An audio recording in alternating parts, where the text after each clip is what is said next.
இன்னைக்கு மகிமை உண்டாவதாக. நாம் இந்த நாளிலும் மார்க்கு சுவிசேஷ புஸ்தகம் 15வது அதிகாரத்தை நாம் எடுத்துக்கொள்வோம். 15வது அதிகாரத்தை நாம் எடுத்துக்கொள்வோம். அதிலே 3ஆம் வசனத்திலிருந்து 5ஆம் வசனம் வரையிலும் வாசிப்போம். பிரதான ஆசாரியர்கள் அவர் மேல் அநேக குற்றங்களை சாட்டினார்கள். அவரோ மறுதரம் ஒன்றும் சொல்லவில்லை. அப்பொழுது பிலாத்து மறுபடியும் அவரை நோக்கி, இதோ இவர்கள் உன்மேல் எத்தனையோ குற்றங்களை சாட்டுகிறார்களே, அதற்கு நீ உத்தரவு ஒன்றும் சொல்லாதிருக்கிறதில்லையா என்று கேட்டான். ஏவோ அப்பொழுது உத்தரவு ஒன்றும் சொல்லவில்லை. அதனால் பிலாத்து ஆச்சரியப்பட்டான். அதனால் பிலாத்து என்ன பண்ணுகிறான்? ஆச்சரியப்படுகிறான். குற்றத்துக்கு மேல குற்றத்தை இயேசுவின் மீது சொல்லிக்கொண்டே இருக்கிறார்கள். கவனிங்க, ஒரு நபர் உங்கள் மேல குற்றத்துக்கு மேல குற்றம், நீங்க செஞ்ச தவறுக்கு மேல தவறு அல்லது செய்யாத தவறுகளை அப்படியே அடுக்கி கொண்டே போனால் சாதாரண மனிதர்களாகிய நமக்கு என்ன வரும்? கோபம் வரும். அடுத்தது நம்முடைய நியாயத்தை சொல்வதற்கு நாம் குறுக்கிடுவோம். அடுத்தது நான் இதைதான் செய்தேன், இதையெல்லாம் செய்யல அப்படின்னு சொல்லி மறுத்து பேசுவோம். ஆனால் ஆண்டவராகிய இயேசுவோ அமைதியா இருந்தாராம். அதற்கு முந்தின வசனத்திலே நாம் பார்க்கிறோம். 2ஆம் வசனம் வாசியுங்கள். பிலாத்து அவரை நோக்கி, நீ யூதருடைய ராஜாவா என்று கேட்டான். அதற்கு அவர், நீர் சொல்லுகிறபடிதான் என்றார். நீ சொல்லுகிறபடிதான் என்றார். இவர் மேல பெரிய குற்றச்சாட்டு என்னவென்றால், இவர் யூதர்களின் ராஜா என்று சொல்லப்படுகிறது. இவர் தேவனுடைய குமாரன் என்று சொல்லுகிறார். இப்படி என்று அவர் மீது பெரிய குற்றச்சாட்டை அங்கே இருந்ததான பிரதான ஆசாரியர்களுடைய கூட்டத்தார், சங்கத்தார், மூப்பர்கள் எல்லாரும் அவர் மேல் குற்றத்தை சாட்டுகிறார்கள். சோ அந்த நேரத்திலே அந்த விசாரணைக்காக பிலாத்துவினிடத்திலே இயேசு கிறிஸ்து கொண்டு வரப்படுகிறார். அந்த பிலாத்து கேட்கிறான், இவர்கள் சொல்லுகிறபடி நீ யூதருடைய ராஜாவா என்று கேட்டார். அப்போது அவர் சொல்றாரு, ஆம், நீ சொல்லுகிறபடிதான்.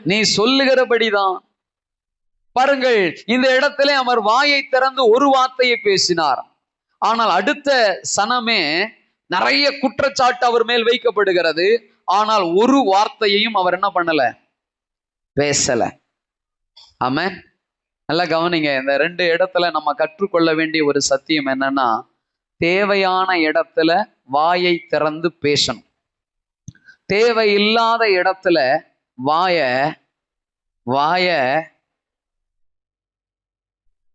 ஆமா பாஸ், அதனால்தான் மூடிட்டு இருக்கோன்றீங்களா வாய? இந்த நேரத்துல எங்க திறக்கணுமோ, எதற்காக திறக்கணுமோ அப்பொழுது வாய நம்ம என்ன பண்ணோம்? அல்லேலூயா. இப்ப திறக்கணுமா இல்லையா? ஆமென். கோபம் வருது, எரிச்சல் வருது, எதிராளி மேல் சில வார்த்தைகள் நம்முடைய வாயில வருது. அப்ப திறக்கணுமா, திறக்க கூடாதா? இத நாம் தெரிந்து கொள்ளணும். இன்னைக்கு நிறைய பேருக்கு எங்க வாயை திறக்கணும்னு தெரியல, எங்க வாயை க்ளோஸ் பண்ணணும், மூடணும்னு தெரியல. அதுதான் பெரிய பிரச்சனையே. பாருங்க, எவ்வளவோ நெருக்கங்கள், எவ்வளவோ அவமானங்கள், எவ்வளவோ குற்றச்சாட்டுகள் இயேசுவின் மீது வைக்கப்படுகிறது. ஆனால் இயேசு கிறிஸ்து வாய் திறவாத ஆட்டை போல் ஏசாயா 53ஆம் அதிகாரத்திலே சொல்லப்படுகிறது. அந்த வாசனத்தின்படியே, அந்த வார்த்தையின்படியே அவர் வாயை திறவாதவராய் அமைதியாயிருந்தார். சகோதரனே, சகோதரியே, உன் குடும்பமானாலும் சரி, வேலை ஸ்தலமானாலும் சரி, தேவ சமூகமானாலும் சரி, ஊழியத்தின் பாதையிலானாலும் சரி, எங்க வாயை திறந்து பேசணுமோ அங்க வாயை திறந்து பேசணும். எங்க வாயை அமைதியா வைத்துக் கொள்ளணுமோ அங்க அமைதியா இருக்கணும். சில வீடுகள்ல பாருங்க, ஒருத்தர் மாற்றி ஒருத்தர் பேசி சண்டை பெருசாகி வேற விதமாய் போய் விடுகிறது. கர்த்தர் சொல்றாரு, ஸ்தோத்திரம், நான் உங்களுக்காக யுத்தம் பண்ணுவேன், நீங்க சும்மா இருப்பீங்க. அப்ப எங்க சும்மா இருக்கணும்? சண்டை வர்ற இடத்துல, பிரச்சனை வர்ற இடத்துல அமைதியா இருந்தா அந்த பிரச்சனைக்கு ஒரு தீர்வு உண்டாகனா நம்ம அமைதியா இருக்கணும். ஆமென். பேச வேண்டிய இடத்துல சில நேரத்துல எங்க பேசணும்? ஆமா, நல்லா நீதி தெரியும், நியாயம் தெரியும், நான் என் கண்ணால இந்த காரியத்தை பார்த்திருக்கிறேன், இவங்க அநியாயமா சொல்றாங்க அப்படின்னு சொல்லி நாம் அந்த இடத்துல போய் பேசணும். எந்த இடத்துல பேசக்கூடாதோ அங்க பேசுறதும் தப்பு. எந்த இடத்துல பேசணுமோ அங்க பேசாம இருப்பதும் தப்பு. நம் நிறைய பேரு எங்கெல்லாம் பேச வேண்டுமோ அங்கெல்லாம் பேசாம அமைதி தந்துடும். நமக்கு ஏன்டா வம்பு எப்படி நினைச்சிடறோம்? நமக்கு ஏன் வம்பு என்று சொல்லி அமைதியா இருக்கிறோம். இனி அப்படி அல்ல. எங்க பேசணும், எங்க பேசக்கூடாது. ஆண்கள் பெண்களிடத்துல அதிகமாய் பேசக்கூடாது, பெண்கள் ஆண்களிடத்துல அதிகமாய் பேசக்கூடாது. இன்னொன்னு சொல்லட்டுமா? வேதம் சொல்லுகிறது, அதிக பேச்சு பாவத்தை பிறப்பிக்கும். சில பேர் வாயை திறந்தா க்ளோஸ் பண்ணவே மாட்டாங்க, பாட்டுட்டு பேசுவான், அப்படி பேசிக்கிட்டே இருப்பான். அந்த பேச்சு ஒரு கட்டத்துக்கு மேல உங்களை தவறான இடத்துல கொண்டு போய் விட்டுரும். ஆகினால இயேசு கிறிஸ்து இந்த சிலுவை வரைக்கும் நமக்கு நிறைய விஷயத்தை கற்றுக் கொடுத்துட்டே இருக்கிறார். ஆமென், ஸ்தோத்திரம். வாயை திறந்து பேச வேண்டிய இடத்துல பேசணும், பேசக்கூடாத இடத்துல பேசாம இருக்கணும். ஆனா இங்க சூழ்நிலையை பார்க்கிறோம். இவர் எப்ப பேசணும்? இவர் மேல குற்றம் சாட்டப்படும் பொழுதுதான் இவர் பேச வேண்டிய சூழ்நிலை. ஆனா அவர் அங்க பேசவே இல்லை. ஆமென், ஸ்தோத்திரம். நீதான் யூதருடைய ராஜாவான்னு கேட்டபோது அவர் பேசாம இருந்தா கூட தண்டனை கொஞ்சம் குறைஞ்சிருக்க வாய்ப்பு உண்டு. ஆனா அவர் அப்பதான் பேசினாரு, என்னன்னு? நீ சொல்றதபடிதான். ஆமென், ஸ்தோத்திரம். ஆகினால தெய்வ பிள்ளைகளை, உங்கள் வாயிலிருந்து வருகிற வார்த்தைகள் எந்த இடத்துல பேசணும், எந்த இடத்துல பேசக்கூடாதுன்ற ஒரு தெளிவு நமக்குள்ளா இருக்க வேண்டும். ஏற்ற சமயத்தில் சொல்லப்பட்ட வார்த்தை வெள்ளி தட்டிலே வைக்கப்பட்ட பொற்பழத்திற்கு சமமாயிருக்கிறதாம். ஆமென். ஆகினால சரியான வார்த்தைகளை சரியான இடத்துல பேசுவதற்கு நாம் கற்றுக்கொள்ள வேண்டும். ஆமென். சரி, இப்ப பிலாத்துவின் இடத்துல இந்த பிரச்சனை வருகிறது, இந்த விசாரணை வருகிறது. கடந்த நாட்களில் நம்ம அதை தான் தியானித்து கொண்டு வந்தோம். சோ அதிலிருந்து ஒரு சில விஷயத்தை சொல்ல விரும்புகிறேன். வாசிங்க, 6ஆம் வசனத்திலிருந்து வாசியுங்கள். காவல் பண்ணப்பட்டவர்களில் எவனை விடுதலையாக்க வேண்டும் என்று ஜனங்கள் கேட்டுக்கொள்வார்களோ அவனை அவர்களுக்காக விடுதலையாக்குவது பண்டிகை தோறும் பிலாத்துக்கு வழக்கமாய் இருந்தது. பாருங்க, அங்க ஒரு வழக்கம் இருந்தது. என்ன வழக்கம்னா பண்டிகை. இப்ப அங்க என்ன பண்டிகை வந்து கொண்டிருக்கிறது? பஸ்கா பண்டிகை நாட்கள் நடந்து கொண்டிருக்கிற அந்த ஒரு காலகட்டம். ஆகவே அந்த பண்டிகையின் நாளில ஒருவனை விடுதலை ஆக்கிற ஒரு வழக்கம் அந்த ஊர்ல இருந்தது. நம்ம இந்திய தேசத்துல கூட பாருங்க, சிலருடைய நல் நடத்தையை காரணம் காண்பித்து இந்த சுதந்திர போராளி வீரர்களுடைய தியாகத்தின் நாட்களிலே, அவருடைய சுதந்திர நாட்களிலே அப்படிப்பட்ட சிலரை விடுதலை ஆக்குகிற பழக்கம் நம்முடைய தேசத்திலையும் இருக்கதான் செய்கிறது. ஆகவே அங்க ஒரு வழக்கம் இருந்தது. ஒரு பண்டிகை வந்தாக்கா அந்த பண்டிகை நாட்களில ஒரு குற்றவாளியை விடுதலை ஆக்கக்கூடிய ஒரு சட்டம் இருந்தது. சோ ஆகினாலே இங்க பிலாத்து வந்து என்ன பண்றான், ஒருத்தரை விடுதலை ஆக்கலாமே என்று சொல்லுகிறான். ஏன்னா இவனுடைய மைண்ட்ல யார் இருக்கிறான்னா, இயேசுவை விடுதலை ஆக்க வேண்டும். அல்லேலூயா. யாரை விடுதலை ஆக்க வேண்டும்? இயேசுவை விடுதலை ஆக்க வேண்டும். தொடர்ந்து வாசியுங்கள். கலகம் பண்ணி அந்த கலகத்தில் கொலை செய்து அதற்காக காவல் பண்ணப்பட்டவர்களில் பரபாஸ் எனப்பட்ட ஒருவன் இருந்தான். பரபாஸ் என்கின்ற ஒரு குற்றவாளி உள்ள இருக்கிறான். அவன் யாருன்னா கலகக்காரன், அவன் யாருன்னா கொலைகாரன், அவன் யாருன்னா கொள்ளைக்காரன். இப்படிப்பட்ட ஒரு மனுஷன் பரபாஸ் என்கின்ற ஒரு மனுஷன் இருக்கிறான். ஜனங்கள் வழக்கத்தின்படியே தங்களுக்கு ஒருவனை விடுதலையாக்க வேண்டும் என்று சத்தமிட்டு கேட்டுக்கொள்ள தொடங்கினார்கள். சத்தமிட்டு கேட்க தொடங்கிட்டாங்க, எங்களுக்கு இந்த பண்டிகை நாளிலே ஒரு நபரை விடுதலையாக்க வேண்டும். பொறாமையினாலே பிரதான ஆசாரியர்கள் அவரை ஒப்பு கொடுத்தார்கள் என்று பிலாத்து அறிந்து அவர்களை நோக்கி, நான் யூதருடைய ராஜாவை உங்களுக்கு விடுதலையாக்க வேண்டும் என்று இருக்கிறீர்களா என்று கேட்டான். பரபாசை தங்களுக்கு விடுதலையாக்க வேண்டும் என்று ஜனங்கள் கேட்டுக்கொள்ளும்படி பிரதான ஆசாரியர்கள் அவர்களை ஏவி விட்டிருந்தார்கள். அல்லேலூயா, அல்லேலூயா. நீங்க நல்லா கவனிங்க. இவன் பிலாத்து கேட்கிறான், ஸ்தோத்திரம், இயேசுவை நான் விடுதலையாக்கட்டுமா? அவர்கள் சொல்லுகிறார்கள் விடுதலையாக்கும் அல்லது வேண்டாம் என்று சொல்லல, மாறாக எப்படி சொல்றாங்க? பரபாசை எங்களுக்காக விடுதலையாக்குங்கள். பரபாஸ் என்பவன் கொலைகாரன், கலகக்காரன். பரபாஸ் என்பவன் கொள்ளைக்காரன், கொடூரமான தவறுகளை செய்தவன், முரடன், பாவி, அக்கிரமக்காரன். ஆனா ஜனங்கள் எல்லாருடைய நாவில் என்ன வருது? பரபாசை விடுதலையாக்கும். ஏன்னா இது சொல்றதுக்கு காரணம், பிரதான ஆசாரியர்கள் அவர்களை எல்லாம் ஏவி விட்டார்கள். சில பேருக்கு காசு கொடுத்து சாட்சியாய் கூட நிறுத்த வைத்தார்கள்.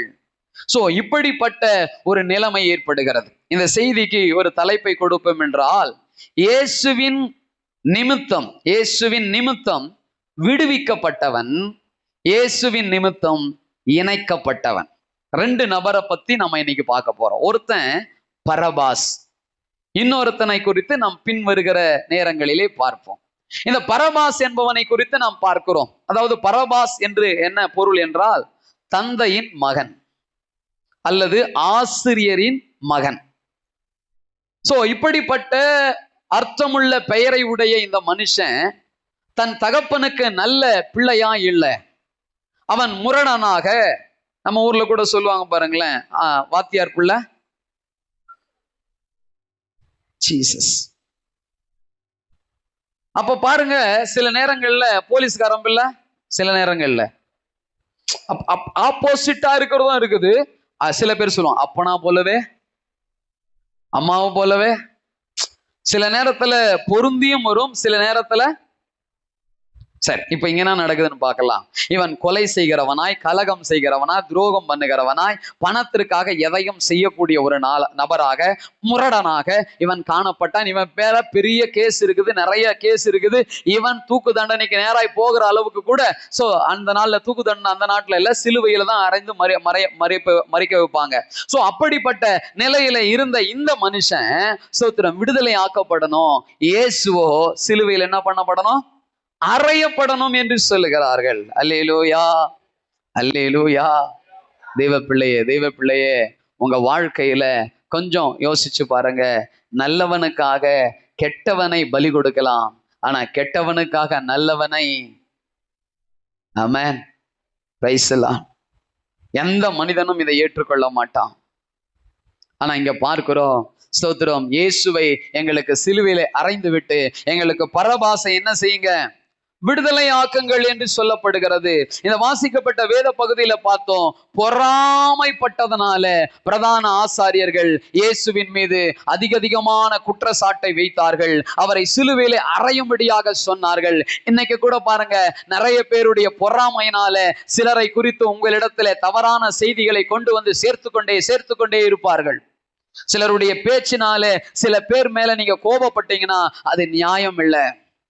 இவங்க சொன்னாங்க அவங்க சொன்னாங்கன்னு சொல்லி யார் பேச்சையும் கேட்டு குறிப்பிட்ட நபர்கள் மேல் கோபப்படுவதை நாம் விட்டுவிட வேண்டும். அது நல்ல குணம் அல்ல. பாருங்கள், ஸ்தோத்திரம், ஒரு மனிதன் உண்மையாவே தவறானவனா இருந்தாக்கா நமக்கு அது நிச்சயமாய் வெளிப்படும். ஆமென். இவங்க சொன்னாங்க அவங்க சொன்னாங்கன்னு அந்த கண்ணோட்டத்திலேயே நம்ம பார்க்க ஆரம்பிச்சோம்னாக்கா அவங்க எதை செய்தாலும் தவறாய் தான் தெரிவாங்க. அல்லேலூயா. சில ஆட்கள் இருப்பாங்க, ஒரு சிலரை பத்தி வந்து சொல்லிக்கிட்டே இருப்பாங்க. ஒரு பாஸ்டர் இருந்தாரு, இப்ப கர்த்தருக்குள்ள மரிச்சிட்டாரு. அவர்கிட்ட யாருன்னா வந்து சபையிலேயோ குடும்பத்திலேயோ இருக்கிற சிலர் நபரை பத்தி குறை சொல்ல வந்தாங்கன்னு வச்சுக்கலாம், டப்புன்னு கண்ணை மூடி ஸ்தோத்திரம் ஜெபிக்க ஆரம்பிச்சுட்டு வரான். இந்த குறை சொல்ல வந்தான் பாரு, அவன் என்ன பண்ணுவான்? ஒரு நிமிஷம் பார்ப்பான், ஸ்தோத்திரம். அதுக்கப்புறம் என்ன ஆயிடுச்சு? தேவையில்லாத பேச்சை நம்ம கேட்க கூடாது, அது நம்ம மனசை வேற மாதிரி மாத்திடும். ஆமென். சோ தேவையில்லாத செய்திகளை, தேவையில்லாத கதைகளை, தேவையில்லாத காரியங்களை நம்ம பார்க்கறதும் கேட்கறதும் நம்முடைய மனசை கெடுத்துரும். இங்க அப்படிதான் பாருங்க, இந்த ஜனங்களுக்காக தான் இயேசு எவ்வளவோ அற்புதங்களை செய்தார். ஆனா இன்னைக்கு பிரதான ஆசாரிகள் வந்து அவர்களை ஏவி விடும் பொழுது, அந்த பொறாமையினால ஏவி விடும் பொழுது, இந்த வார்த்தைக்கு ஜனங்கள்லாம் கேட்டாங்க. ஜனங்கள்லாம் சேர்ந்து சொல்றாங்க, என்ன சொல்றாங்க? இயேசுவை சிலுவையிலே அறையும், எங்களுக்கு பரபாசை விடுதலையாக்கும். 15ஆம் அதிகாரம் மார்க்ல தொடர்ந்து வாசிப்போம். 12ல இருந்து வாசிங்க. பிலாத்து மறுபடியும் அவர்களை நோக்கி, அப்படியானால் யூதருடைய ராஜாவென்று நீங்கள் சொல்லுகிறவனை நான் என்ன செய்ய வேண்டும் என்று கேட்டார். என்ன செய்ய வேண்டும் என்று கேட்டார்கள். அவனை சிலுவையில் அறையும் மறுபடியும் சத்தமிட்டு சொன்னார்கள். சிலுவையிலே அறையும் என்று சத்தமிட்டு சொன்னாங்க. பாருங்க, சில பேர் மேல சில பேருக்கு கொலை வரி வந்துடும். அவனை என்ன பண்ணலாங்க? வெட்டிடுங்க, கொன்றுங்க, சாவடிச்சிருங்க. சில பேர் வீட்டுல இருக்கிற ஆளே சொல்லுவாங்க, உன்னை கொன்னுடுறேன், உன்னை குழி தோண்டி புதைச்சிடுறேன். Praise the Lord. இப்படி வார்த்தைகளை பயன்படுத்துவதை நாம் பார்க்க முடிகிறது. ஆகவே தேவ பிள்ளைகளை ஆண்டவர் இந்த இடத்துல பார்க்கிறோம், நன்மை பெற்ற மக்கள் எல்லாம் இவருக்கு எதிராக பேசுகிறார்கள். சில நேரத்துல நம்ம உதவி செஞ்சிருப்போம் பாருங்க, நம்ம கிட்ட இருந்து உதவி வாங்காதவன் கூட சும்மாதான் இருப்பான். நம்ம கிட்ட உதவி பெற்றான் பாருங்க, அவன் நம்ம மேல குற்றம் சொல்லிட்டுவான் பாருங்க, அது ரொம்ப வலிக்குங்க. நம்ம ஜெபம் பண்ணியிருப்போம், நம்ம அவங்களுக்காக பிரயாசப்பட்டு இருப்போம், அவங்களுக்காக அக்கறைப்பட்டு இருப்போம். அப்படிப்பட்ட நபர்கள் நமக்கு விரோதமாக சில காரியத்தை பேசும் பொழுது, சில ஸ்தோத்திரம் பயங்கரமான காரியங்கள் நம்ம மீது செலுத்தும் போது ஒரு விதமான வலியும் வேதனையும் வரும். சொல்லுவாங்க இல்லையா, அப்பவே நான் செத்துட்டேன். இயேசு சிலுவையில செத்தாருன்னு நிறைய பேர் நினைக்கிறாங்க. இல்ல, இந்த சூழ்நிலை எல்லாம் வர ஏற்கனவே கொன்னுடுச்சு. சொல்லுவாங்கல்ல சில பேரு, இப்பவே நான் பாதி செத்துட்டேன். அந்த நிலைமை தான். ஸோ உங்க வாழ்க்கையில எப்போதும் யார் மேலேயும் பொறாமை வைக்கிறதுனால நீங்க அவங்கள பத்தி பேச ஆரம்பிச்சீங்கன்னா அவங்க கிட்ட இருக்கிற குறைய மட்டும்தான் பேசுவீங்க. பொறாமை என்னத்தை பேச வைக்கும்? ஒரு மனிதனை குறிச்சு குறைய மட்டும்தான் பேச வைக்கும்.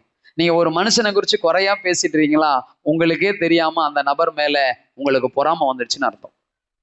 அந்த பொறாமையை தூக்கி போடுங்க. ஆமென்.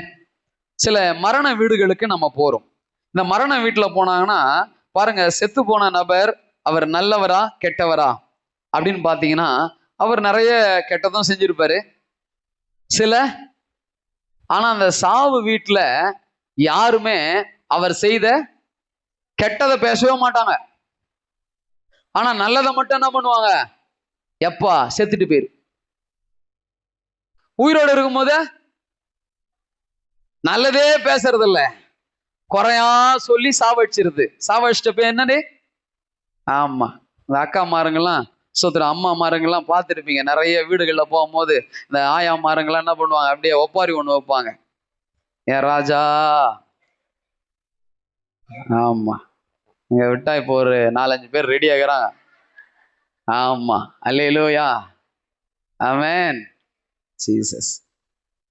அம்மா உங்களுக்கு சொல்றேன் கேளு, போயிட்டு பின்னாடி உன் வீட்டுக்காரன் செஞ்சதையோ உன் தகப்பன் செஞ்சதையோ சொல்லி அலறதுல பிரயோஜனம் கிடையாது.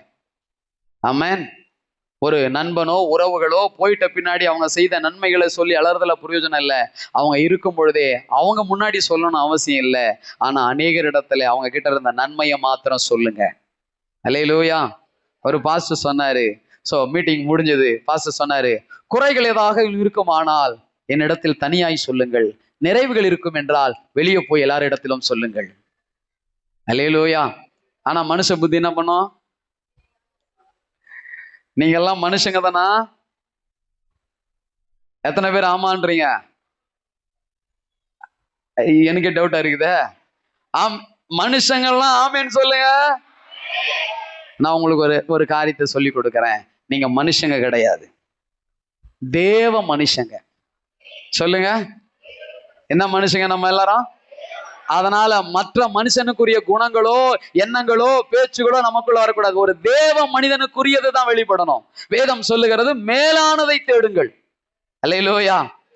அப்படிப்பட்டவர்களை நம்ம மாறணும். சில பேர் சொல்லுவாங்க, எல்லாத்தையும் செஞ்சு நானும் மனுஷன் தானே, நானும் மனுஷன் தானே. ஐயா, நீ மனுஷன் தான், ஆனா நீ சாதாரண மனுஷன் இல்ல. யாருன்னு தெரியுமா? நீனு தேவ மனுஷன். தீமோத்தேயுக்கு எழுதும் போது பவுல் அதை குறிப்பிடுகிறார். நீயோ தேவ மனுஷனே. அல்லேலூயா, ஸ்தோத்திரம். ஆகினாலே நம்ம தேவ மனிதர்களாய் தேவ பிள்ளைகளாய் நடந்து கொள்வதிலே நாம் ஆர்வம் ஆக இருக்க வேண்டியது அவசியமாயிருக்கிறது. ஆமென். கர்த்தருடைய நாமம் மகிமைப்படுவதாக. ஸ்தோத்திரம். 15வது வசனத்தை வாசியுங்கள். 15:15. அப்பொழுது பிலாத்து ஜனங்களை பிரியப்படுத்த மனதுள்ளவனாய் பரபாசை அவர்களுக்கு விடுதலையாக்கி. பாருங்க 14வது வசனத்துல அதற்கு பிலாத்து என்ன பொல்லாப்பு செய்தான் என்றான், அவர்களோ அவனை சிலுவையில் அறையும் என்று பின்னும் அதிகமாய் கூக்குரலிட்டு சொன்னார்கள். ரொம்ப சத்தம் போட்டு சொல்லிக்கிட்டே இருக்கிறாங்க, இயேசுவை சிலுவையில அறையுங்க, இயேசுவை சிலுவையில அறையுங்க, இயேசுவை சிலுவையில அறையுங்க சொல்லிக்கிட்டே இருக்கிறாங்க. அப்போ அவர் பாருங்க அடுத்த வாக்கியத்துல சொல்றாரு, அப்பொழுது பிலாத்து ஜனங்களை பிரியப்படுத்தும் வண்ணமாக. யார பிரியப்படுத்த நினைக்கிறாரு? இந்த ராஜா, இந்த தேசாதிபதி. இவன் ஒரு குறிப்பிட்ட எல்லை வரைக்கும் இவனுக்கு ஆளுகை கொடுக்கப்பட்டிருந்தது. இந்த தேசாதிபதிக்கு என்னவா யோசிக்கிறான் தெரியுமா? ஜனங்களுக்கு பிரியமானதை செய்யலாம். நான் இங்க சொல்றேன், இங்க சில பேர் பொறுப்புல இருக்கிறீங்க, சில பேர் வீட்டுல பொறுப்புல இருக்கிறீங்க, கிராமத்துல பொறுப்புல இருக்கிறீங்க, கம்பெனியில பொறுப்புல இருக்கிறீங்க. ஏதோ ஒரு ஸ்டாண்டர்ட்ல உங்களுக்கு கீழே சில ஆட்கள் இருக்கிறாங்க. அவங்கள பிரியப்படுத்த அல்ல, தேவனுக்கு முன்னாடி நியாயமானதை நீங்க செய்யணும். அல்லேலூயா, ஸ்தோத்திரம். எதை செய்யணும்? சத்தமே வரலையே. நியாயமானதை செய்யணும். இவன் யார பிரியப்படுத்த பாக்குறான்? இவன் நினைச்சிருந்தா, ஸ்தோத்திரம், நீங்க சொல்றதெல்லாம் கேட்க முடியாதுங்க. நான் விசாரிச்சது வரைக்கும் யார் தான் நீதிமானா இருக்கிறது? யார் தான் நீதிமானா இருக்கிறாரு? இயேசுதான். நான் இயேசுவை தான் விடுதலை ஆக்குவேன் அப்படின்னு சொல்லி இவன் சைன் பண்ணி போட்டிருக்கலாம். பாருங்க, இன்னைக்கும் பாருங்க, தூக்கு தண்டனையை, மரண தண்டனையை கேன்சல் பண்ணுகிற ஒரே அதிகாரம் யாருக்கிட்ட இருக்குது? காவல் நிலையத்தில் இருக்குதா? கவர்னர் கவர்ல இருக்குதுன்னு கேக்குற மாதிரி கேக்குதுன்னு. அல்லேலூயா. கவர்னர் கிட்ட இருக்குது, குடியரசுத் தலைவர் கிட்ட இருக்குது. இவர்கள் தான் என்ன செய்ய முடியும்? அதை ரத்து செய்ய முடியும். அந்த பொசிஷன்ல தான் யார் இருக்கிறா? பிலாத்து இருக்கிறாரு. பிலாத்து நினைச்சிருந்தா ஒரே ஒரு கையெழுத்துல முடிச்சிருக்கலாம். ஆனா இவர் என்ன பண்ணாரு? அந்த பிலாத்தும் கையை கழுவி ஆண்டவரை. அல்லேலூயா. அதனாலதான் இன்னை வரைக்கும் சொல்றாங்க, அவனை நம்பாதடா, கை கழுவிடுவான்டா. சொல்றாங்களா இல்லையா? ஸ்தோத்திரம். தெய்வ பிள்ளைகளே, கவனிங்க. நீங்க எந்த ஒரு பொறுப்பில, ஒரு மேனேஜரா, ஒரு சூப்பர்வைசரா, ஒரு ஓனரா, ஸ்தோத்திரம், ஒரு ஊராட்சியில அல்லது ஸ்தோத்திரம் நம்முடைய பகுதிகளில பொறுப்பில இருக்கிறவங்களுக்கு நான் தெளிவா சொல்றேன், மனுஷரை பிரியப்படுத்த அல்ல, தேவனை பிரியப்படுத்தும்படி உங்கள் செயல்கள் இருக்கட்டும். அல்லேலூயா, ஸ்தோத்திரம். ஒரு சிலரை நீங்கள் பிரியப்படுத்தலாம், எல்லா மனுஷனையும் பிரியப்படுத்த முடியுமா? முடியாது. ஆனா நியாயமானதை செஞ்சு பாருங்க, சரியானவர்கள் அதில் பிரியப்படுவார்கள். அல்லேலூயா. வெகு சிலர், ஒரு சிலர் உன்னை வெறுத்து போகலாம், அதுவும் நல்லதுக்குதான். ஆமென். ஆகையினால் நீங்க எந்த பொறுப்பில் இருந்தாலும் சரி, மனிதர்களுக்கு பிரியமாய் அல்ல, தேவனுக்கு பிரியமானதை செய்யுங்கள். அப்பொழுது மனிதர்களுக்குள்ளே யாரெல்லாம் சந்தோஷப்படணுமோ அவர்களை கர்த்தர் சந்தோஷப்படுத்துவார். அல்லேலூயா. நான் இன்னொன்னு சொல்றேன், இந்த பொறுப்புல இருக்கிறவங்களுக்கு சொல்றேன், அது வீட்லயா இருந்தாலும் சரி, சபையில இருந்தாலும் சரி, சமுதாயத்தில் இருந்தாலும் சரி, நல்லா கவனிங்க. பொறுப்பில இருக்கிற ஆட்கள் பொறுப்பாய் நடக்க வேண்டும். என்ன கேட்டா நான் என்ன பண்றது? என்கிட்ட யார் சொன்னா? இந்த மாதிரி வார்த்தைய வீட்டுல இருக்கிற பொறுப்பாளர்களும் பேசக்கூடாது, சபையில இருக்கிற பொறுப்பாளர்களும் பேசக்கூடாது, சமுதாயத்தில் இருக்கிற பொறுப்பாளர்களும் பேசக்கூடாது. உன் வீட்டுக்கு நீதான் பொறுப்பாளி. சோ நன்மையானாலும் தீமையானாலும் நீ அதை சரியாக யோசித்து அந்த காரியங்களை சரி பண்ணுவது உன்னுடைய பொறுப்பு. ஆமென், ஸ்தோத்திரம். இன்னைக்கு பொறுப்பே இல்லை, சோம்பேறிதானம் நிறைய பேருக்கு வந்துருச்சு. குடும்பத்துல கடன் இருக்குது, பொறுப்பு இருக்குதா? குடும்பத்துக்கு சம்பாதிக்கணும், பொறுப்பு இருக்கிறதா? பிள்ளைங்க என்ன படிக்கிறாங்க?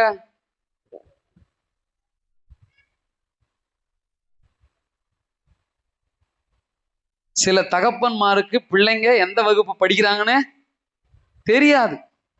ஸ்கூல் எப்பயோ மாறி இருப்பான், ஸ்கூல் மாறது கூட தெரியாது, அந்த ஸ்கூல் வாசல்ல போய் நின்னுக்குது. அல்லேலூயா, ஸ்தோத்திரம். ஆமென். ஆகையினால பிரியமானவர்களே, பொறுப்புள்ளவர்களாய் நடந்து கொள்ளுங்கள். சபையிலும் சமுதாயத்திலும் வீட்டிலும் பொறுப்பாளர்களாய் நம்ம இருக்கணும். சில காரியத்தை நான் கேட்கணும். சபையில நான் பொறுப்பாளியா இருக்கிறதுனால சில விஷயத்தை ஒழுங்கு செய்யலைன்னா நான் கேட்கணும், அதுதான் சரியான பொறுப்பாளர். ஸ்தோத்திரம், பிரைஸ் தி லார்ட். குடும்பத்துல சரியான பொறுப்பாளராய் நடந்து கொள்ளணும். சபையில இப்ப நான் இருக்கிறேன், நீ பாடிட்டு எழுந்துட்டு போயிட்டு வந்தா கூட நான் ஒன்றும் சொல்லக்கூடாதுன்னா நான் பொறுப்பாளரே கிடையாது. ஒழுங்குபடுத்த வேண்டிய வேலை யார் வேலை? இங்க பொறுப்புல இருக்கிறவங்களுடைய வேலை. ஆமென். சோ ஆகையினாலதான் அதையெல்லாம் ஒழுங்குபடுத்துகிறோம். ஆக தேவ பிள்ளைகளை, உங்கள் வாழ்க்கையில நல்லா தெரிஞ்சுக்கிடுங்க, எந்த பொறுப்பிலே தேவன் உங்களை வைத்திருக்கிறாரோ அந்த பொறுப்பை உண்மையாக, உத்தமமாக, நேர்த்தியாக, நியாயமாக, உற்சாகமாக, பொறுப்போடு கூட செய்கிறவர்களாய் நீங்கள் மாற வேண்டும். அல்லேலூயா. இந்த பிலாத்து பாருங்க, ஆண்டவராகிய இயேசுவை சிலுவையிலே அறையும்படியாக அவன் ஸ்தோத்திரம் ஒப்புதல் கொடுக்கிறான். ஏன்னா ஜனங்களை பிரியப்படுத்தணும். இவன் ஒரு வேற நாட்டுக்காரன். இப்ப இந்த நாட்டுல சில பகுதியை பிடிச்சிருக்கிறாங்க. இங்க இருக்கிற யூதர்கள் அங்கே அவனை கட்டாயப்படுத்துறாங்க. ஆனால் இவன் நினைத்திருந்தால் சட்டத்தின்படி இவனுக்கு அதிகாரம் இருந்தாலும் கூட ஜனங்களை பகைச்சுக்கிட்டா நம்ம அடுத்து இந்த இடத்துல என்ன பண்ண முடியாது, ஆளுகை செய்ய முடியாது, ஆட்சி செய்ய முடியாது. ஒரு குழப்பத்தை ஏற்படுத்தி நம்முடைய ஆட்சியை என்ன பண்ணிடுவாங்க, கலைச்சிருவாங்கன்னு சொல்லி இவன் இப்படிப்பட்ட காரியத்திற்கு ஒப்புதல் கொடுக்கிறான். அல்லேலூயா. ஸ்தோத்திரம். வாசியுங்கள் தொடர்ந்து. பரபாசை அவர்களுக்கு விடுதலையாக்கி இயேசுவையோ வாரினால் அடிப்பித்து சிலுவையில் அறையும்படிக்கு ஒப்பு கொடுத்தான். சிலுவையிலே அறையும்படி ஒப்பு கொடுத்தார். அல்லேலூயா, அல்லேலூயா. இயேசு என்னங்க பாவம் செஞ்சாரு? உங்களில் ஒருவனாகிலும் என்னிடத்திலே பாவத்தை காண முடியாது என்று சொன்னாரு. உங்களில் ஒருவனாகிலும் என்னை பாவி என்று சொல்ல முடியுமான்னு கேட்டாரு. அவர்கிட்ட என்ன பாவம் இருந்தது? அல்லேலூயா, ஸ்தோத்திரம். பாவம் செய்யாத சுத்த கண்ணர் அவர். ஆமென். தன் நாவினால் பாவம் செய்யல, கண்களினால் பாவம் செய்யல, சிந்தையினால் பாவம் செய்யல, தன்னுடைய செயலினால் பாவம் செய்யல. அவர் ஒரு விதத்திலும் பாவம் செய்யல. இந்த உலகத்துல பாவம் செய்யாத ஒரு மனிதன் இருந்தார் அப்படி என்றால் அது இயேசு மாத்திரம்தான். அல்லேலூயா. அல்ல கையை தட்டி ஆண்டவரை ஸ்தோத்திரம் பண்ணுங்களா.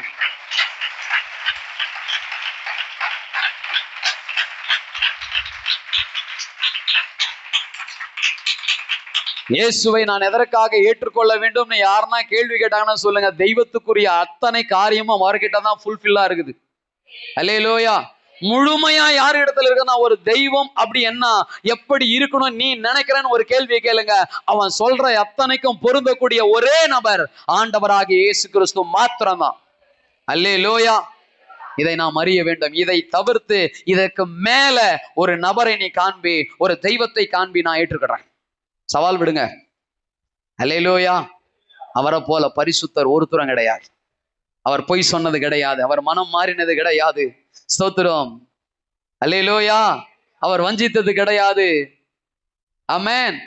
அவர் ஏமாத்தினது கிடையாது. ஆமென். ஸ்தோத்திரம். அவர் ரொம்ப நல்லவர். நான் வேடிக்கையா சொல்லுவேன், அவர் கல்யாணமே பண்ணிக்கல, அதெல்லாம் ரொம்ப நல்லவர். நீங்க பாருங்களேன், சமுதாயத்துல கல்யாணம் பண்ணாதவங்களாம் நல்லவங்களா தான் இருக்கிறாங்க. அப்துல் கலாமை பத்தி என்ன சொல்றாங்க ஜனங்க? நல்லவரா கெட்டவராங்க? காமராஜர் என்ன சொல்றாங்க பாருங்க, இயேசு ரொம்ப ரொம்ப ரொம்ப ரொம்ப ரொம்ப ரொம்ப ரொம்ப நல்லவர். ஆனா அவர் ஒரு கல்யாணத்துக்காக வெயிட் பண்றார். மணவாட்டி ஆகிய சபை, அவருக்கு ஒரு நாள் கல்யாணம் நடக்க போகுது. ஆமென். இந்த கல்யாணம் சிறப்பா தான் இருக்கும். ஏன்னா சிறந்த பெண்ணை தான் அவர் கல்யாணம் பண்ண போறார். சிறந்த சபையை தான் அவர் கூட்டிட்டு போவார். புத்தி உள்ள கன்னிகைகள், புத்தி இல்லாத கன்னிகைகள், புத்தி இல்லாத கன்னிகைகள் கைவிடப்படுவார்கள். புத்தி உள்ள கன்னிகைகள். அல்லேலூயா. ஆமென். ஸ்தோத்திரம். கர்த்தர் நல்லவராய் இருக்கிறார். ஆமென். ஆகவே தேவ பிள்ளைகளே, நம்முடைய வாழ்க்கையில தேவனாகிய கர்த்தரை போல சிறந்தவர், பரிசுத்தர், உண்மை உள்ளவர், நியாயம் உள்ளவர், பராக்கிரமம் உள்ளவர், வல்லமை உள்ளவர் ஒருவரும் இல்லை. அவர் வெறும் பரிசுத்தர் மட்டும்தானா? அவர் வல்லவராயும் இருக்கிறார். சில பேர் நல்லவங்களா இருப்பாங்க, ஆனா என்ன இருக்காது அவங்களுக்கு? வல்லமை இருக்காது, அதிகாரம் இருக்காது, பலன் இருக்காது. அவனாப்பா நல்ல பையன்பா, வாய் கூட திறக்க மாட்டான்பா. சின்ன ஈ எறும்புக்கு கூட எனக்கு தெரியல, ஈ எறும்புக்கு எப்படி துரோகம் பண்ண முடியும்?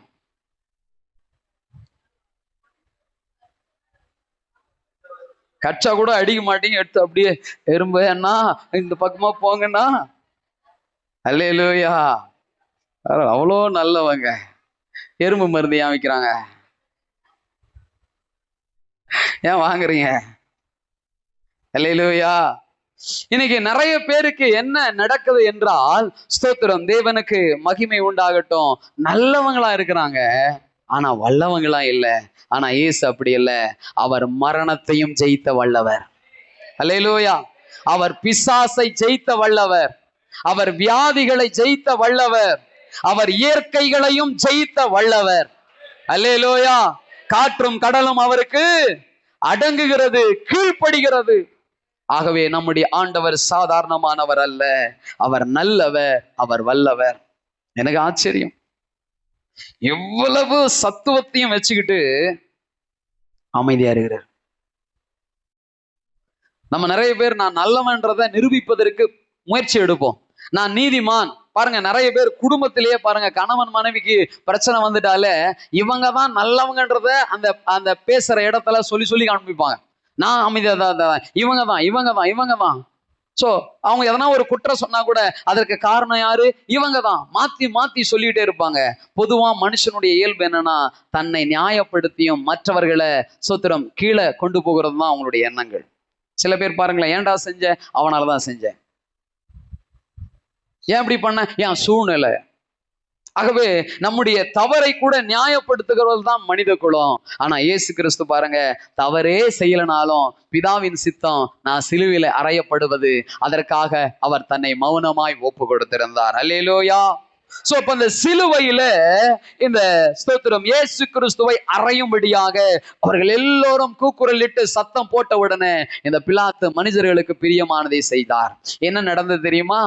ஸ்தோத்திரம், பாவத்தின் கொடூரத்தை செய்தவனை, ஸ்தோத்திரம் பாவமே செய்யாத நீதியின் இயேசுவை சிலுவை மரணத்துக்கு ஒப்பு கொடுத்துட்டு பரபாசை விடுதலை ஆக்கினார். அல்லேலூயா. இந்த பரபாஸ் விடுதலையோடு சந்தோஷமாய் வருகிறான். அல்லேலூயா, அல்லேலூயா. பாருங்க, அவனுக்கு ரொம்ப சந்தோஷம், அவனுக்கு ரொம்ப ரொம்ப சந்தோஷம். என்ன விடுதலை ஆக்கிட்டாங்க. அப்பா அவன் வர்றான். இது சரித்திர ஆசிரியர்கள் சொல்லக்கூடிய ஒரு காரியம். அந்த பரபாஸ் வெளியே வந்த உடனே இயேசு கிறிஸ்து இவருக்காக சிலுவையில் அறியப்பட்டதுனால என்னை விட மோசமான ஆள் போல இந்த இயேசு எப்படி நினைச்சிட்டாராம்? என்னை விட மோசமான ஆளு போல இந்த இயேசு. அதனாலதான் இயேசுவை மரணத்துக்கு ஒப்பு கொடுத்துட்டு என்னென்ன செஞ்சுட்டாங்க? விடுதலை ஆக்கிட்டாங்க அப்படின்னு சொல்லி நினைச்சானா. அப்போ அவன் அப்படி விசாரிக்கும் பொழுது இயேசுவை பற்றி கேள்விப்பட ஆரம்பிச்சான். சில அவன் விசாரிச்ச இடத்துல எல்லாம் சொல்ல ஆரம்பிச்சிட்டாங்க, இயேசு ரொம்ப நல்லவர்ப்பா, இயேசு மன உருக்கம் உள்ளவர்ப்பா, இயேசுவால நான் சுகம் பெற்றேன்ப்பா, இயேசுவால என் பாவ வாழ்க்கை மாறி இன்னைக்கு நான் பரிசுத்தமா வாழ்றேன்ப்பா, இயேசுவால என் பிள்ளைக்கு பிடித்திருந்த பிசாசு ஓடி விடுதலை ஆயிடுச்சுப்பா. இப்படி இயேசு கிறிஸ்துவனிடத்துல பெற்ற நன்மைகள் ஒவ்வொன்றாய் ஒவ்வொன்றாய் ஒவ்வொன்றாய் சொல்லி சொல்லி சொல்லி சொல்லி அவனுடைய மைண்ட் இப்போ தெளிவடையுது. என்ன தெரியுமா? பாவியான எனக்காக நீதியான ஒரு தெய்வம் சிலுவையில் அறையப்பட்டிருக்கிறாரு. ஆமென். அதாவது நான் இப்படி சொல்றேன், பாவியை தன்னோடு இணைப்பதற்காக இயேசு தன்னை சிலுவையில இணைத்து கொண்டார். ஆமென். கஷ்டப்பட்டு பாடுபட்டு அவர் மரிப்பதற்கு தன்னை ஒப்பு கொடுக்கிறார். சோ அந்த பாவியான பரபாஸ் யார் தெரியுமா? நீங்களும் நானும். நாம விடுதலை ஆகப்படுவதற்காக இயேசு மரணத்துக்கு தன்னை அர்ப்பணித்தார். அல்லேலூயா. சோ இன்னைக்கு நாம பாவத்தின் சம்பளத்திற்கு, பாவத்தின் தண்டனைக்கு தப்புவிக்கப்பட்டிருக்கிறோம்னா இதுக்கு மிகப்பெரிய காரணம் யார் என்றால் இயேசு கிறிஸ்து. அவர் சிந்தின ரத்தம். முன்னே நீங்க தூரமா இருந்தீர்கள், இப்பொழுது இயேசு கிறிஸ்துவின் ரத்தத்தினாலே சமீபமாக்கப்பட்டிருக்கிறீர்கள். பகையாய் நின்ற சுவரை இயேசு சிலுவையினாலே தகர்த்து போட்டிருக்கிறார். அல்லேலூயா. சோ ஆகினால பிரியமானவர்களே, இயேசு அந்த சிலுவையிலே தன்னை அர்ப்பணித்ததுனால, அங்கே ஒப்பு கொடுத்ததுனால நாம் எல்லோரும் கிறிஸ்துவோடு கூட இணைக்கப்படுகிறவர்களாக மாற்றப்பட்டிருக்கிறோம். ஆமென்.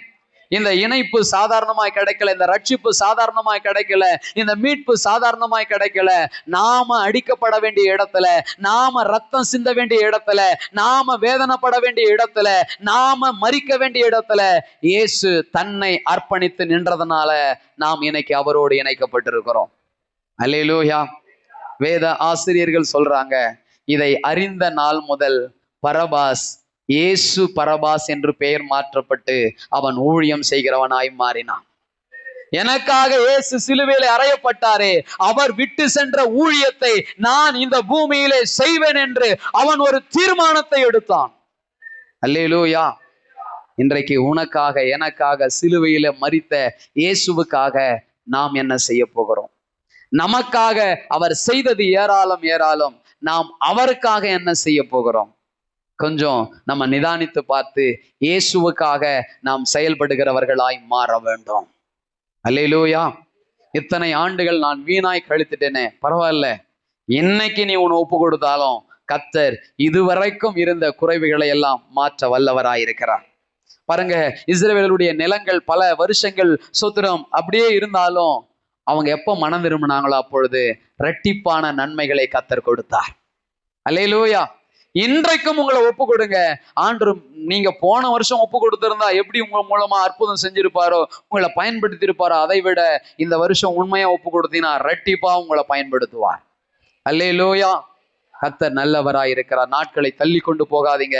கர்த்தருக்காக உங்களை அர்ப்பணிக்கிறவர்களாய் மாறுங்கள். கர்த்தர் உங்களை ஆசீர்வதிப்பாராக. ஆமென். பாவியான மனுஷனுக்காக பரிசுத்தர் சிலுவையில அறையப்பட்டாரு. அந்த பரிசுத்தருக்காக வாழ வேண்டும். வருத்தப்பட்டு பாரம் சுமக்கிறவர்களே என்னிடத்துல வாருங்க, நான் உங்களுக்கு. அதுக்கப்புறம் ஒரு வசனம் சொல்லுவாரு, ஒரு வார்த்தை சொல்லுவாரு, என் நுகம் லகுவா இருக்கும், நான் உன்னுடைய பாரத்தை சுமந்துக்கிறேன், நீ என்னுடைய பாரத்தை சுமப்பாயா? ஆண்டுடைய பாரம் என்ன? இந்த மனுக்குலம் ரட்சிக்கப்படணும், இந்த மனிதர்கள் ரட்சிக்கப்படணும், இந்த மனிதர்கள் எல்லாம் பாவ மன்னிப்பு அடைய வேண்டும், இந்த மனிதர்கள் எல்லாம் கிறிஸ்துவின் சபைக்குள்ளே வர வேண்டும். இந்த பாரத்தை உன் பாரமா எடுத்துக்கொண்டு நீ செயல்படுகிற ஆட்களாய் மாற வேண்டும். அல்லேலூயா. ஸ்தோத்திரம். பல விதத்துல இன்னைக்கு ஊழியம் இருக்கிறது, பல விதத்துல ஜனங்களை தேவனிடத்துல இணைக்க முடியும். அப்படிப்பட்ட செயலை நீங்கள் செய்கிறவர்களாய் மாற வேண்டும். ஆமென். ஸ்தோத்திரமாகவே இந்த இயேசு கிறிஸ்துவின் நிமித்தம் இந்த பரபாஸ் இணைக்கப்பட்டவனாய் காணப்பட்டான். ஏனென்றால் இயேசு இந்த பரபாசுக்காக சிலுவையிலே அறையுண்டார். அவன் அதை உணர்ந்த நாள் முதல் அவனால சும்மாவே இருக்க முடியல. நானும் சொல்றேன், இங்க இருக்கிற எத்தனை பேர் அதை உணர்றீங்களோ உங்களால நிச்சயமா சும்மாவே இருக்க முடியாது. ஆண்டவருக்காக எதையாச்சும் நீங்க நிச்சயமா செய்கிற நபர்களாய் மாறுவீங்க. அநேகருக்குள்ளுக்குள்ள அந்த வாஞ்சையை இருக்கிறத நான் பாக்குறேன், நான் உணர்றேன், ஆவியில உணர்றேன். ஏன்னா அநேகருக்குள்ள அந்த ஆண்டவர் அந்த உணர்வை ஏற்படுத்தி இருக்கிறார். சோ அந்த நாட்களை தள்ளி போட்டுறாதீங்க. உடனே அதற்காக ஜெபிக்க ஆரம்பிங்க, ஆலோசனையை கேளுங்க, கர்த்தருக்காக செயல்படுங்க. கர்த்தர் உங்க கூட இருந்து பெரிய காரியம் செய்வார். ஆமென். அல்லேலூயா. இரண்டாவதாக ஒரு மனிதனை குறித்து நாம் பார்க்கலாம். இரண்டாவதாக 21ஆம் வசனத்தை வாசியுங்கள். 15 மார்க் 15:21. சிரேனே ஊரானும் அலெக்சாந்தருக்கும் ரூப்புக்கும் தகப்பனாகிய சீமோன் எனப்பட்ட ஒருவன் நாட்டில் இருந்து அவ்வழியே வருகையில் அவருடைய சிலுவையை சுமக்கும்படி அவனை பலவந்தம் பண்ணினார்கள். பாருங்க, இங்க என்ன நடக்குதுன்னா, சிலுவையை சுமக்கும்படி இயேசு சிலுவையை சுமந்து கொண்டு போகிறார். இந்த சுமந்து கொண்டு போகும் பொழுது அவராலே முழுமையாக முழு பலத்தோடு கூட சுமக்க முடியல. ஏன்னா அவருக்கு பலன் எல்லாமே போயிடுச்சு.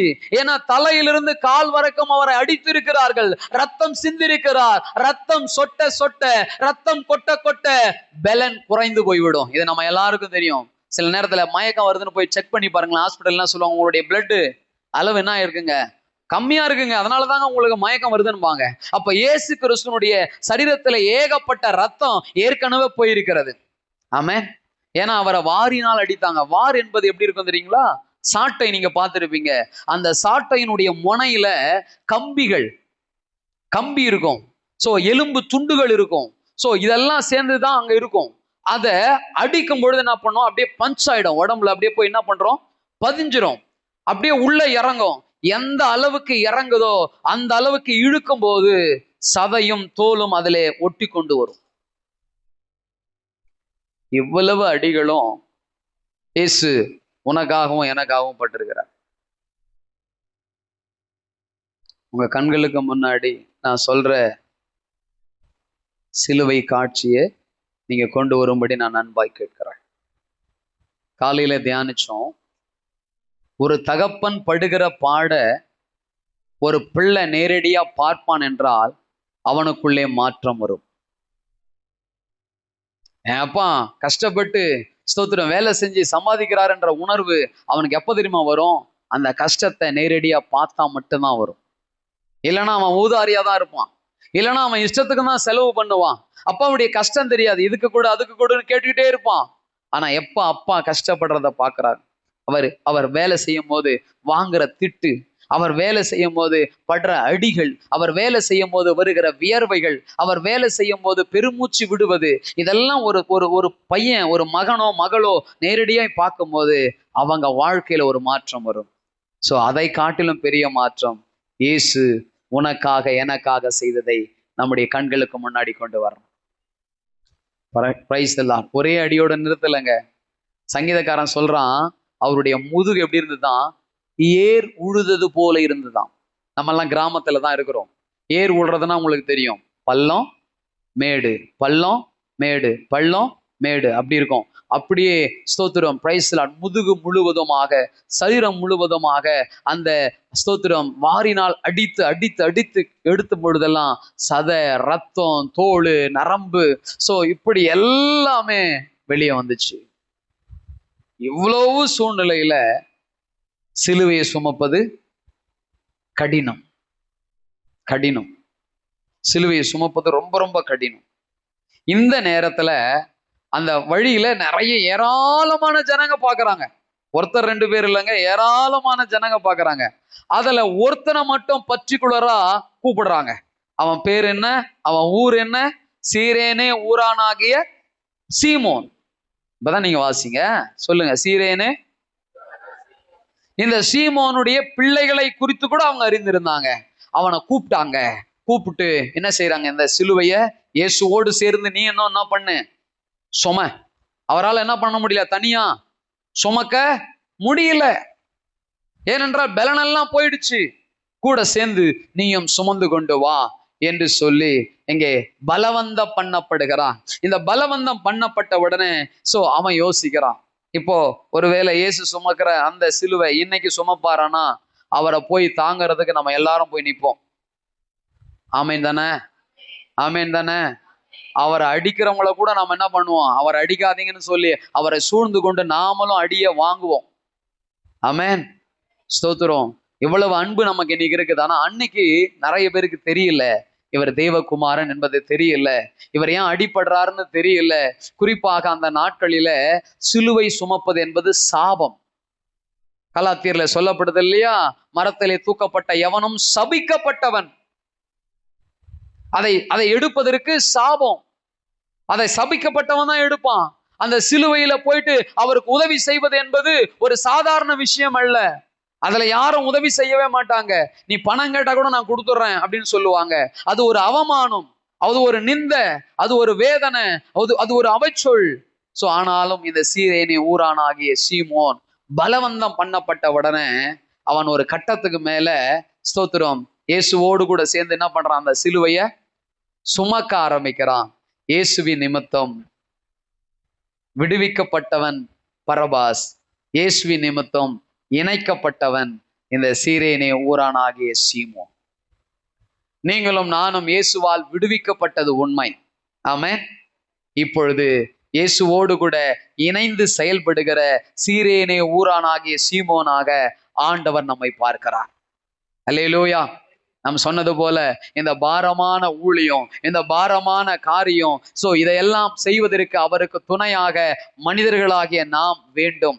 வேதம் சொல்லுகிறது, தேவ தூதர்களுக்கும் கிடைக்காத பெரிய கிருபை, ஊழியம் செய்கிற கிருபை நமக்கு கிடைச்சிருக்குது. அல்லேலூயா. மனித குலத்திற்கு ஆண்டு கொடுத்து இருக்கிறார். ஆகவே நாம ஆண்டவராகிய இயேசுவுடைய காரியத்துல நம்மை ஸ்தோத்திரம் இணைத்து கொள்ள வேண்டும். சிலர் பலவந்தம் பண்ணுவாங்க. உன் அப்பா சொல்லுவார், உன் அம்மா சொல்லுவாங்க, கர்த்தருக்காக ஊழியம் செய். பலவந்தம் பண்றாங்க, அது நல்ல விஷயம். அதனால உன்னை பலவந்தம் பண்றாங்க. உங்களுக்கு எளிமையாக புரியறதுக்காக சொல்றேன். நம்ம சின்ன பிள்ளைங்களுக்கு சாப்பாடு நம்ம ஊட்டுவோம். சாப்பாடு ஊட்டுவோம். எதுக்கு ஊட்டுறோம்? சில அம்மா எல்லாம் பாக்குறாங்க, நாங்க சாப்பிட்றதுக்கு தான் பாஸ்டர் ஊட்டுறோமே. இந்த பிள்ளைங்களுக்கு ஊட்டுற சாப்பாடு மீத புடிச்சு இவங்க சாப்பிட்டு வேற மாதிரி பிடிச்சிடுறாங்க. அல்லேலூயா. நல்லா கவனிங்க, நல்லா கவனிங்க. கர்த்தருடைய நாமம் மகிமைப்படட்டும். ஸ்தோத்திரம். அந்த பிள்ளைய கட்டாயப்படுத்தி என்ன பண்ணுவான், சாப்பாட்டை ஊட்டுவோம். ஒண்ணு விளையாட்டு காட்டி ஊட்டுவோம், இல்லைன்னா என்ன பண்ணுவோம், மிரட்டி உருட்டி எப்படியாச்சும் என்ன பண்ணுவோம், சாப்பாட்டை. ஏன் ஊட்டுறோம்?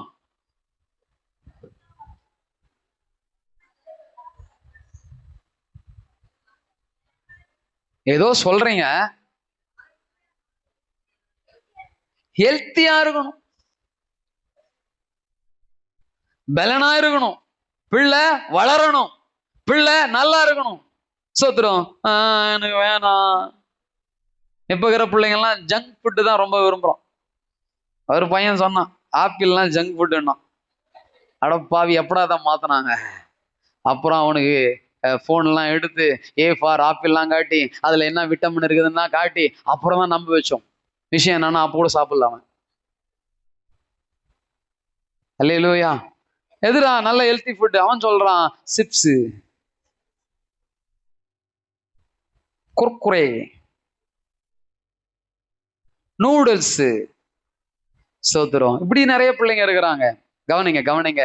அப்ப நம்ம பிள்ளைகளுக்காக கட்டாயப்படுத்தி ஊட்டுறோம்ல, சில நேரத்துல கர்த்தருடைய காரியத்துல உங்க ஊழியக்காரங்களோ உங்கள் குடும்பத்தாரோ சக விசுவாசியோ உன்னை சில காரியத்துல கட்டாயப்படுத்தினா கோச்சிக்க கூடாது, அதற்கு உங்களை விட்டு கொடுக்க வேண்டும். ஆமென் சொல்ல மாட்டீங்களே? அல்லேலூயா. சில காரியங்களை கட்டாயப்படுத்துவது நல்லது. கட்டாயமாய் சில காரியத்தை ஒழுங்குபடுத்தணும். கட்டாயமாய் ஞாயிற்றுக்கிழமை ஆலயத்துக்கு வரணும், இதை பலவந்தப்படுத்தணும். குடும்பமாய் ஆலயத்துக்கு வரணும், இதை பலவந்தப்படுத்தணும். சோத்திரம். சபையிலே சில ஊழியங்களை சில பிள்ளைகள் செய்ய வேண்டும், இதை அவர்களுக்கென்று கொண்டு போகணும். இதை ஜபத்தோடு செய்யும் பொழுது கர்த்தர் சில பிள்ளைகள் மேல் இருக்கிற ஊழிய காரியத்தை காண்பிப்பார். அந்த பிள்ளைகளுக்கு அதை சொல்லி அந்த ஊழியத்திலே அவர்களை இணைக்க வேண்டும். ஆமென். சில பேர் சொல்லுவாங்க, எப்படி பாஸ்டர் கட்டாயப்படுத்துறது? சில விஷயத்திற்கு கட்டாயப்படுத்தி தான் ஆகணும், பலவந்தப்படுத்தி தான் ஆகணும். சோத்திரம். அல்லேலூயா. பலவந்தம் படுத்துறதா என்னதுங்க?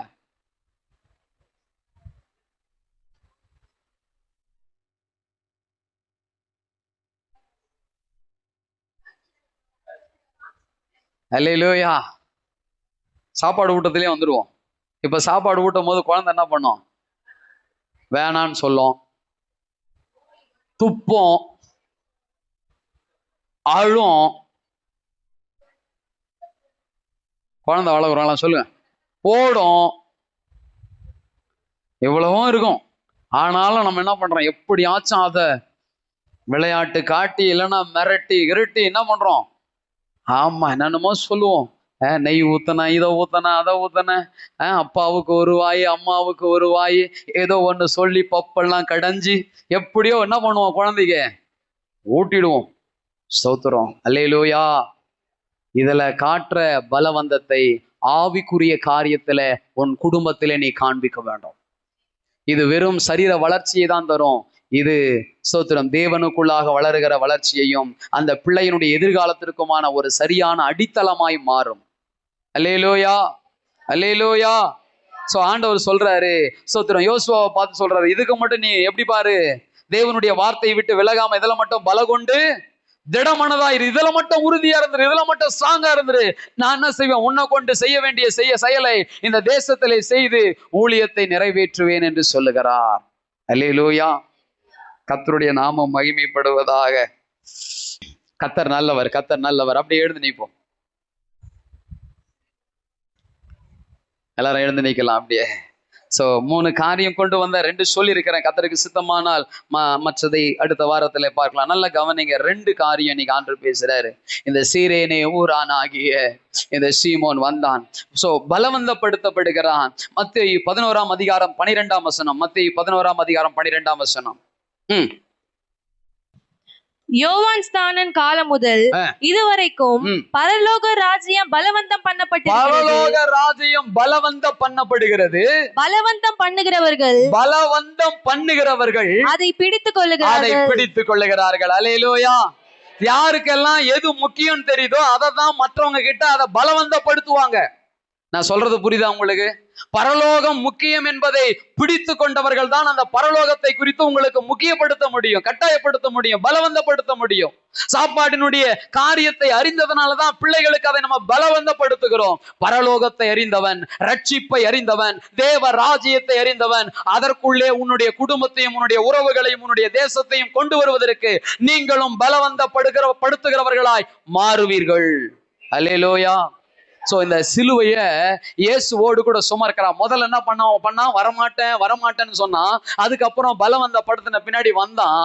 அவன் ரொம்ப கிட்ட க்ளோஸா வந்ததுக்கு அப்புறம் தான் தெரிஞ்சது இயேசு எங்கெல்லாம் அடிபட்டு இருக்கிறார், எங்கெல்லாம் ரத்தம் வருது, எவ்வளவு பெரிய சூழ்நிலை இருக்கிறாருன்னு அவனால நன்கு புரிந்து கொள்ள முடிந்தது.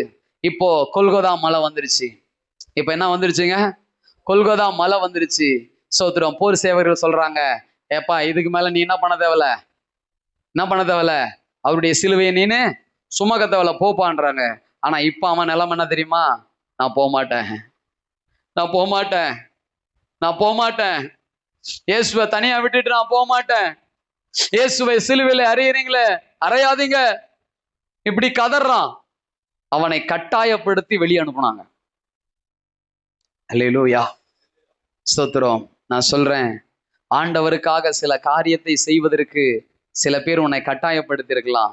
ஆனா அந்த காரியத்தை சரியா உணர்ந்துட்டனா, யார் உன்னை வெளியே போகும்படி கட்டாயப்படுத்தினாலும் நீ போவே மாட்ட. அல்லேலூயா. அப்போஸ்தலனாகிய பவுல் கிறிஸ்துவர்களை அடித்து கொள்ளுகிறவனாய் இருந்தான்.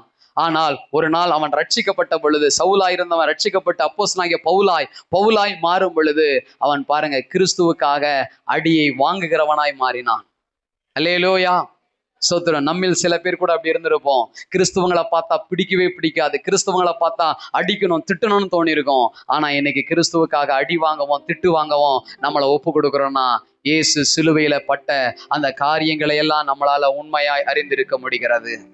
ஆமென், ஸ்தோத்திரம். இன்னைக்கு இயேசுடைய ஊழியம் கடினம்தான். ஆனா அவருடைய சிலுவையை அவரோடு கூட சேர்ந்து நாமளும் சுமக்கணும். ஆண்டு ரொம்ப அழகா சொல்றார், ஒருவன் என்னை பின்பற்ற விரும்பினால் தன் சிலுவையை எடுத்துக்கொண்டு என் பின்னே வரணும். ஆமென். சிலுவை இல்லாத கிறிஸ்துவர்களா நாம் இருக்கக்கூடாது. வெளி தோற்றத்துல போடுற சிலுவையை பத்தி நான் சொல்லல. பாடு என்கின்ற சிலுவை, இயேசு சுமந்த அந்த ஊழியம் என்கின்ற சிலுவை நாம் ஒவ்வொருவரும் சுமக்கிறவர்களாய் மாற வேண்டும். எல்லாம் ஒப்பு கொடுப்போம். ஆண்டவரே, நான் பாவியான பரபாசுக்கு ஒப்பா இருந்தேன், என்னை மீட்கும்படி சிலுவையில அறையப்பட்டு என்ன விடுதலை ஆக்கிட்டீங்க. அன்று நான் வழிபோக்கனை போல, ஒரு சீரேனை ஊரானாகிய சீமோனை போல இருந்தேன். உங்க ஊழியத்துல எனக்கும் கொஞ்சம் பங்கு கொடுத்திருக்கிறீங்களே, அதை நான் தொடர்ச்சியாய் செய்ய எனக்கு உதவி செய்யுங்க. ஆமென், ஆமென், ஆமென். ஜீசஸ். நான் ஓடுகிறேன் என் இயேசுவுக்காய், நான் ஓடுகிறேன், நான் ஓடுகிறேன் என் இயேசுவுக்காய், நான் ஓடுகிறேன். எத்தனை தான் இடர்கள் வந்தாலும் விசுவாசத்திலே நிலைத்திருப்பேன். எத்தனை தான் இடர்கள் வந்தாலும் விசுவாசத்திலே நிலைத்திருப்பேன். எனக்காக அப்பா நியமித்த, எனக்காக அப்பா நியமித்த இந்த பாதையிலே நான் ஓடுகிறேன், இந்த பாதையிலே நான் ஓடுகிறேன், நான் ஓடுகிறேன் என் இயேசுவுக்காய், நான் ஓடுகிறேன். ஆமென். நான் ஓடுகிறேன் என் இயேசுவுக்காய், நான் ஓடுகிறேன்.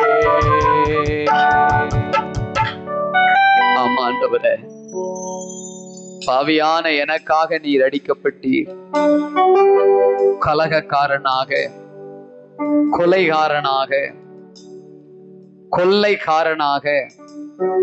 அநியாயக்காரனாய் அறியப்பட்ட பரபாசை விடுதலை ஆக்கும்படி, அதாவது உலக ஜனங்களை, பாவத்திலே விழுந்த மனுக்குலத்தை விடுதலை ஆக்கும்படி நீதியாய் வாழ்ந்த, பரிசுத்தமாய் வாழ்ந்த, ஒரு குற்றம் கூட செய்யாத என் ஆண்டவர் சிலுவையிலே எங்களுக்காக அடிக்கப்பட்டீரே, அதனால் நாங்க மீட்கப்பட்டோம் என்ற உணர்வு இங்கிருக்கிற எல்லாருக்குள்ளையும் வருவதாக. அந்த பரபாஸ் மனம் திரும்பினான். இயேசு எனக்காக, எனக்கு பதில் சிலுவையில போயிட்டாரு, நான் இயேசுவுக்கு பதிலாய் இந்த உலகத்திலே அவர் விட்டு சென்ற ஊழியத்தை செய்வேன் என்று அவன் செய்ய ஆரம்பித்தானே, அதுபோல நாங்களும் எங்களை அர்ப்பணிக்கிறோம். ஆரம்பத்துல எங்களை சிலர் பலவந்தப்படுத்தினாங்க, எங்க குடும்பம் கூட பலவந்தப்படுத்துச்சு. சர்ச்சுக்கு நீ வந்துதான் ஆகணும், நீ சபைக்கு வந்துதான் ஆகணும். பாஸ்டர் பலவந்தப்படுத்தினாரு, சபைக்கு வந்துதான் பிரதர் ஆகணும், இந்த கூட்டத்துக்கு அந்த கூட்டத்துக்கு வந்துதான் ஆகணும் பிரதர். சிலருடைய கட்டாயத்தின் பேரில் நீ வந்திருக்கலாம், ஆனா வந்த நீ இயேசுவினுடைய உண்மையான பாடுகளை புரிந்து கொள். இயேசுவுக்கு ரொம்ப அருகாமையில வந்த பின்னாடிதான் அந்த சீரேனே ஊரான் ஆகிய சீமோனுக்கு தெரிஞ்சது, அவர் தலையிலிருந்து கால் வரைக்கும் அடிக்கப்பட்டு சொட்டு சொட்டாய் ரத்தம் ஊத்தி கொண்டிருக்கிற ஒரு நிலைமை. அந்த சிலுவையும் கரடு முரடான ஒரு சிலுவை, அதில் இருந்த மர சிராய்கள் எல்லாம் அவருடைய தோளிலே குத்தி கொண்டிருந்தது.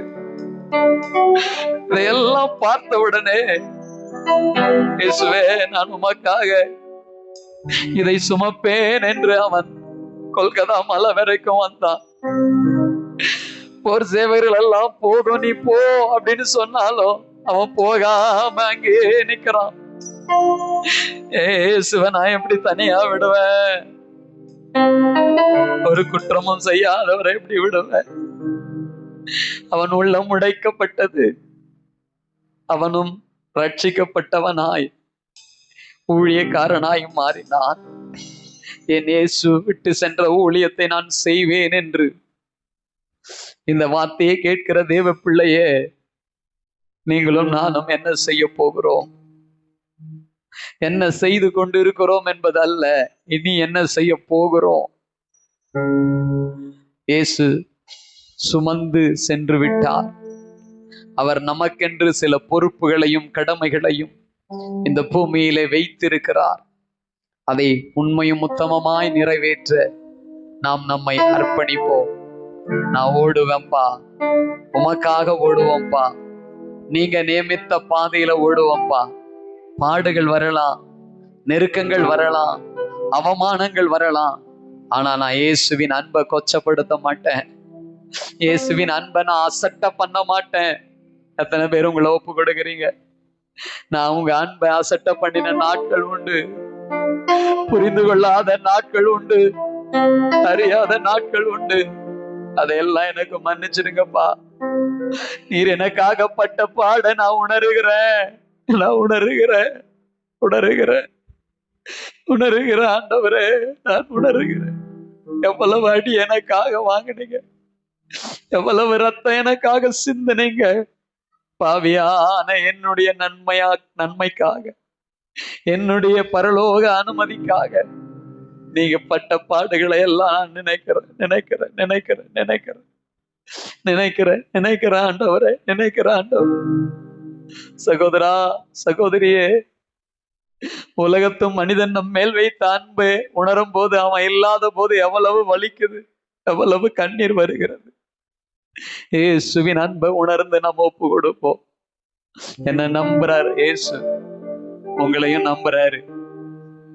நான் விட்டு சென்ற ஊழியத்தை என் பிள்ளைங்க செய்வாங்க, நான் விட்டு சென்ற ஊழியத்தை என் பிள்ளைங்க செய்வாங்க. இந்த பூமியில நான் அவர்களுக்கென்று சில கடமைகளை வைத்திருக்கிறேன், அதை அவர்கள் செய்வார்கள் என்று சொல்லி ஆண்டவர் நம்புறாரு, ஆண்டவர் நம்புறாரு, ஆண்டவர் நம்புறாரு. நீ தூரமா போயிருக்கலாம், நீ தூரமா போயிருக்கலாம், ஆனா ஆண்டவர் உன்னை இப்பொழுது தன் பக்கமாய் அழைக்கிறார், தன் பக்கமாய் அழைக்கிறார். அவர் தேடி வந்து அணைத்துக் கொள்ளுகிற தெய்வம், தேடி வந்து அணைத்துக் கொள்ளுகிற தெய்வம். ஆடு பலியாக வேண்டிய இடத்துல மேய்ப்பன் பலியாகுகிறார். எவ்வளவு ஒரு உன்னத நிலை. ஆடு பலியாக வேண்டிய இடத்துல ஆடுகளை மேய்க்கிற பிரதான மேய்ப்பரான இயேசு பலியாகிறார்.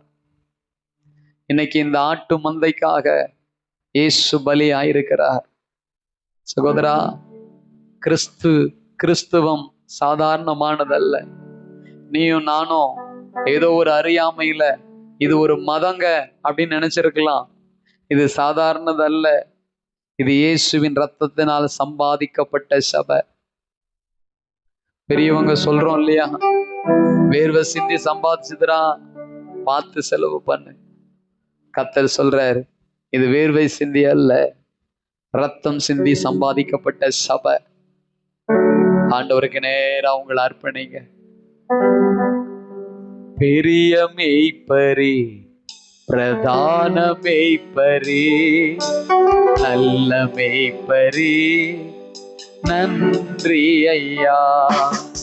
பெரிய மேய்ப்பரே, பிரதான மேய்ப்பரே, நல்ல மேய்ப்பரே, நன்றி ஐயா. ஆமாண்டவர், எங்கள் ஒவ்வொருவரையும் அறிந்திருக்கிறீர். ஆடுகளை அறிந்திருக்கின்றீர், பெயர் சொல்லி அழைக்கின்றீர். ஆடுகளை அறிந்திருக்கின்றீர், பெயர் சொல்லி அழைக்கின்றீர்.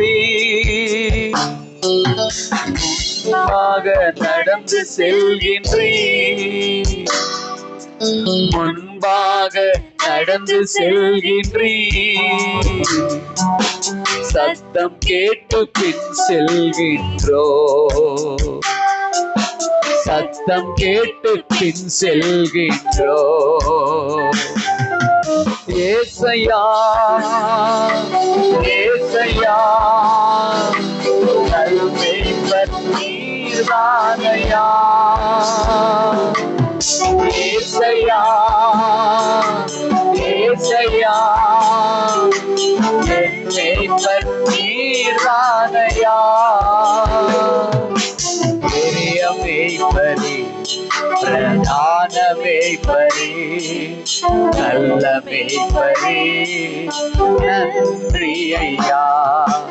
பெரிய மேய்ப்பரே, பிரதான மேய்ப்பரே, நல்ல மேய்ப்பரே, நன்றி ஐயா.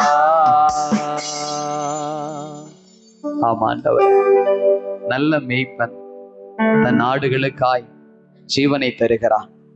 என் ஆண்டவர் எங்களுக்காய் அதை தந்திருக்கிறீர். பரபாசை போன்ற வாழ்ந்த எங்களை விடுதலையாக்கவும், சிரேனே ஊரானை போல இந்த வாழ்க்கை என்கின்ற பயணத்தின் வழிபோக்கனை போல இருந்த எங்களை உமது சிலுவையில இணைத்ததற்காக ஸ்தோத்தரிக்கிறோம். நாங்கள் ஒவ்வொருவரும் இந்த பரபாசை போலவோ, ஆண்டவரே இந்த சீரேனை ஊரனாகிய சீமோனை போலவோ உம்மிடத்திலே கொண்டு வரப்பட்டிருக்கிறோம். உம்மால் விடுவிக்கப்பட்டோம், உம்மால் இணைக்கப்பட்டோம். நாங்கள் இந்த நன்றி உணர்வோடு கூட எங்கள் ஜீவனுள்ள நாள் மட்டும் உமக்காக வாழ்ந்து செயல்பட கர்த்தர் உதவி செய்யும். தொடர்ந்து எங்களை வழி நடத்தும். இயேசு கிறிஸ்துவின் நாமத்தில் ஜெபிக்கிறோம் ஜீவனுள்ள நல்ல பிதாவே. நம்ம எல்லோரும் சேர்ந்து சொல்லுவோம், என் ஆத்துமாவே கர்த்தரை ஸ்தோத்திரி, என் முழுமே பரிசுத்த நாமத்தை ஸ்தோத்திரி.